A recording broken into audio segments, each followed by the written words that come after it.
নমস্কার বন্ধুরা, জ্যোৎস্না রীতি কথায় আরেকটি নতুন পর্বে তোমাদের সকলকে স্বাগত জানাই। বন্ধুরা, আজকে আমরা জানবো যে 2024 সালের রথযাত্রা। এই রথযাত্রার পরে রথের কাঠগুলো কি হয়, রথ নির্মাণের বিশেষ বিধিটা কি, এই সমগ্র তত্ত্বাদি হয়তো অনেকে জানে না, কিন্তু আজকের পর্বে তোমরা জানতে পারবে। ভালো লাগলে অবশ্যই একটা লাইক করে দিও, শেয়ার করে দিও, আর পাশে রাখা বেল আইকনটিকে প্রেস করে রেখো যাতে পরবর্তী ভিডিও নোটিফিকেশন সবার আগে তোমাদের কাছে পৌঁছে যেতে পারে। বন্ধুরা, জগন্নাথ রথযাত্রা ভারতের একটি অন্যতম গুরুত্বপূর্ণ উৎসব। দশম শতাব্দী থেকে এই উৎসব পালিত হয়ে আসছে।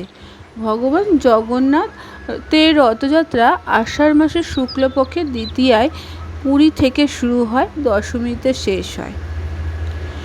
যে রথগুলি ভগবান ভ্রমণ করেন তা পবিত্র ও পরিপক্ক নিম কাঠের তৈরি। সেই রথগুলি নির্মাণে কোনো পেরেকও লাগে না, কাটা বা অন্য কোনো ধাতু ব্যবহার হয় না। কিন্তু কিভাবে তৈরি হয় এই রথগুলো, এছাড়া রথযাত্রার পর রথের কাঠগুলো কিভাবে ব্যবহার করা হয়, এরপরে একটু জানব। বন্ধুরা, 7 ধরনের কারিগর নির্মাণ করে ভগবান জগন্নাথ, বলভদ্র ও মাতা সুভদ্রার জন্য 3টি রথ। এগুলো তৈরির জন্য নয়াগড়ের দাসপাল্লা বন থেকে প্রতি বছর কাঠ আনা হয়।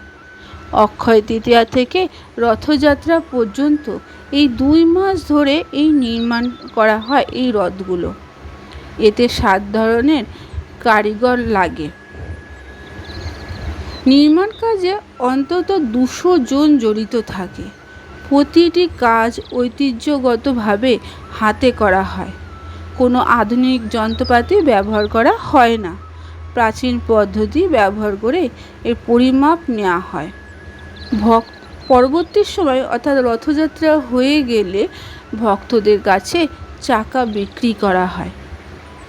জগন্নাথের রথে 16টি চাকা, বলভদ্রের রথে 14টি চাকা এবং সুভদ্রার রথে 12টি চাকা রয়েছে।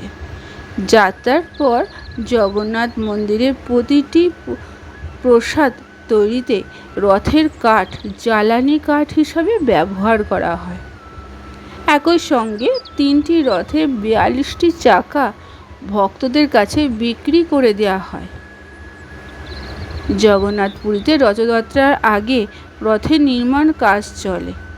রথ তৈরি কারিগররা বিশেষত দিনে একবার খাবার খেয়ে এই রথটা তৈরি করে থাকে। তাহলে বুঝতে পারছো, রথযাত্রা নিয়ে অনেক তত্ত্বাদি রয়েছে, তার মধ্যে এটি একটি গুরুত্বপূর্ণ। তাহলে আজকে তোমরা জানতে পারলে তত্ত্বটি, আর কেমন লাগলো অবশ্যই কমেন্টে তোমরা জানিও। আজকের পর্বটি এখানে শেষ করলাম। আরেকটি পর্ব নিয়ে তোমাদের কাছে পরবর্তী সময়ে আবার হাজির হয়ে যাব। ততক্ষণ তোমরা ভালো থাকো, অপরকে ভালো রাখতে সাহায্য করো।